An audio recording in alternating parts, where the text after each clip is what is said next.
Bonjour à tous, c'est Edgewan et aujourd'hui on se retrouve pour parler de Windows 11, voilà, qui va être l'une des sorties majeures de cette fin d'année. Parce qu'après Windows 10 qui est sorti en 2015, voilà que Windows justement sort une nouvelle version de son système d'exploitation. Et beaucoup de gens sont déçus parce que Windows justement en 2015 avait promis que Windows 10 serait le dernier et qui sera mis à jour indéfiniment. Donc justement on va voir ensemble si ça vaut vraiment le coup de passer à Windows 11 ou alors si par exemple vous aurez pu vraiment faire une grosse mise à jour sur Windows 10. Donc déjà la migration vers Windows 7, 8 et 10 vers le 11 sera gratuite, donc ça c'est déjà pas mal. Au moins ça nous évitera de racheter justement le système d'exploitation parce que ça aurait été quand même embêtant voilà, de racheter Windows parce qu'en général Windows c'est comme entre 150 et 200 euros et si on a plusieurs machines ça peut justement être un petit budget conséquent. Ensuite déjà je vais commencer par justement les caractéristiques requises, voilà qu'est-ce qu'il faudra pour le faire tourner. Donc il faudra un processeur 2 cœurs à 1 GHz et minimum 4 Go de RAM. Alors là c'est du classique, hein, voilà, de toute façon je pense que tous les PC récents peuvent le faire, voilà, même les PC qui ont plus de 10 ans sont capables de le faire parce que 4 Go de RAM, voilà, n'importe quel PC qui a au moins une dizaine d'années peut le faire. Donc voilà, c'est déjà bien, c'est que la plupart des PC pourront le mettre.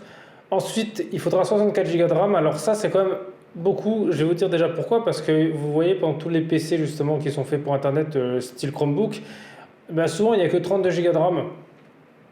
Alors je ne vais pas prendre le Chromebook parce que Chrome OS, voilà, mais vous voyez ce genre de PC qui sont que faits pour aller sur internet, et ben il existe la même chose en Windows, c'est les genres de PC qui coûtent 200 euros. Voilà, et en général il n'y a que 64 Go de mémoire sur le disque dur, ou voilà, ou voire des fois même 32. Donc 64 Go justement, ça voudrait dire que justement tous les PC là, et ben, ils devront mettre du 128, voire plus.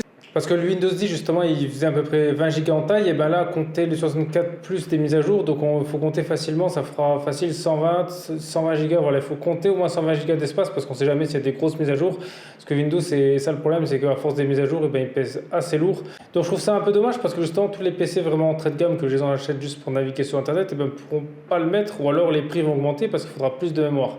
Donc ça, c'est un petit problème, et aussi penser aux gens, par exemple, à l'heure actuelle, qui ont des SSD, voilà, qui n'ont pas forcément des grosses mémoires, ou alors qui travaillent dessus, par exemple les PC portables, parce que souvent il y avait un combo genre 128 Go de SSD plus 1 Tera.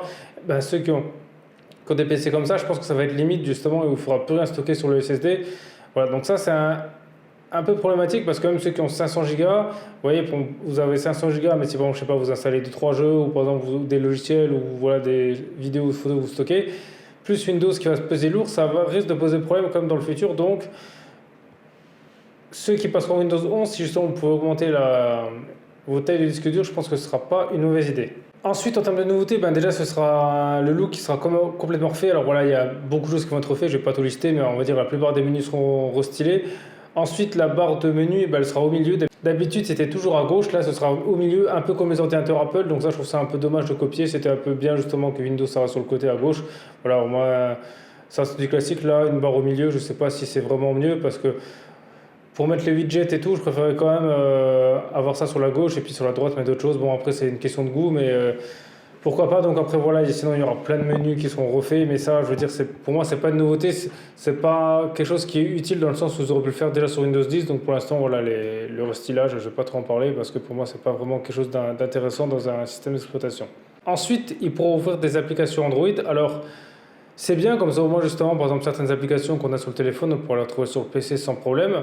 Sauf qu'on peut déjà le faire avec le logiciel BlueStack par exemple, où il y en a certainement d'autres, mais on peut déjà le faire. Donc certes, on pourra le faire directement maintenant sur Windows sans passer par un autre logiciel, mais en soi, on peut déjà le faire via d'autres logiciels. Donc pour moi, c'est pas vraiment une nouveauté. Alors certes, ça pourra peut-être justement permettre à certains développeurs d'applications de toucher plus de gens, parce qu'il y a peut-être des gens justement qui préfèrent utiliser certaines applications sur PC. Peut-être par exemple les jeux, voilà, ce sera peut-être pas mal justement pour les jeux ceux qui ont des téléphones justement qui sont pas assez puissants, ben, qui veulent jouer à des jeux plus récents. Moi, ils pourront justement profiter des jeux récents sans forcément changer de téléphone, parce que c'est que les jeux récents demandent des téléphones de plus en plus puissants, et si on veut suivre, il faudrait presque changer de téléphone tous les 2 ans.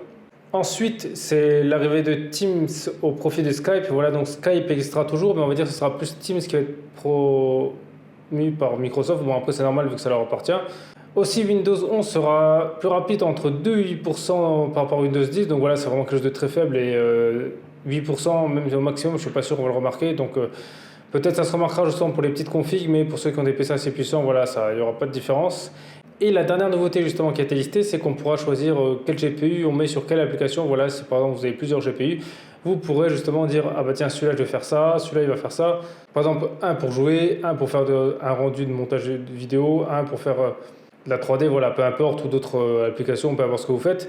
Alors ça en soi, c'est pas vraiment une nouveauté parce que par exemple, la plupart des logiciels 3D que j'utilise, on peut déjà choisir le GPU qu'on peut, on peut en activer, on peut en désactiver, on peut choisir où pas si le processeur travaille.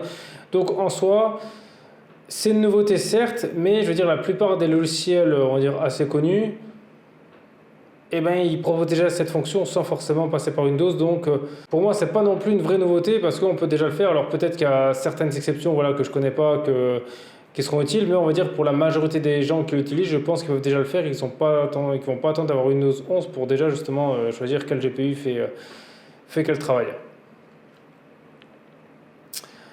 Alors en soi, après toutes ces nouveautés, ben, moi je comprends vraiment pas pourquoi Windows 11 sort, parce que déjà vous voyez il est plus lourd que Windows 10, alors ce sera peut-être parce qu'il y aura déjà les mises à jour de Windows 10, voilà, il y aura certaines choses qui vont changer, parce que si en soi c'est juste pour changer l'interface, quelques petites nouveautés, mais qui auraient pu largement être intégrées à Windows 10, je vois pas l'intérêt parce que, à moins vraiment que tout le codage du système d'exploitation change et que peut-être dans le futur il y aura des grosses nouveautés, mais à l'heure actuelle, je trouve qu'il est un peu mal vendu parce que ça va rien nous faire gagner à part 2% ou 8% de puissance, mais c'est rien du tout.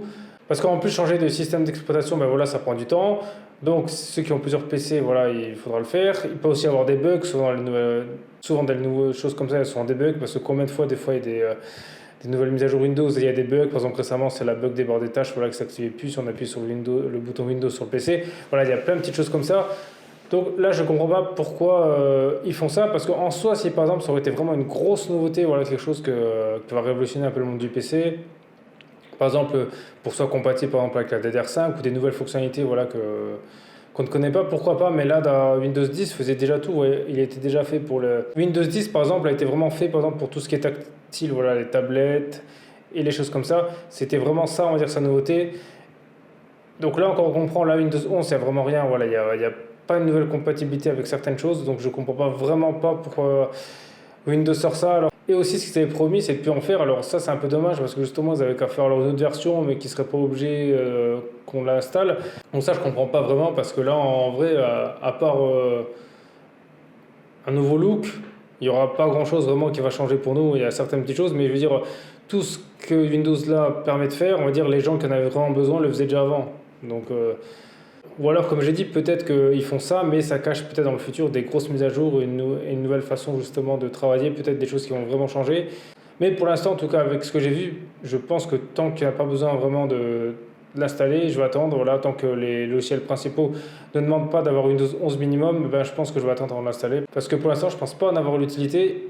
Et justement, ça va forcer en plus à tous les développeurs et à ceux qui créent des logiciels ou des jeux, justement, s'adaptent à Windows 11, donc ça va faire pour eux du travail en plus. Voilà, après, peut-être pour eux, ce sera plus ça, mais ce serait bien justement qu'une Windows détaille un peu les détails de Windows 11 pour nous convaincre un peu de l'installer, parce que pour l'instant, les nouveautés, je trouve ça assez faible. Après, justement, vous dites-moi dans les commentaires ce que vous pensez de Windows 11, si bon, vous êtes emballé, si bon, vous allez l'installer, ou si alors comme moi, vous allez attendre avant vraiment de l'installer, parce que vous n'êtes pas non plus emballé, qu'il n'y a rien qui vous intéresse dans ce nouveau Windows. Et sinon, merci à tous d'avoir regardé cette vidéo, c'est EdgeOne, on se retrouve très vite pour une prochaine vidéo.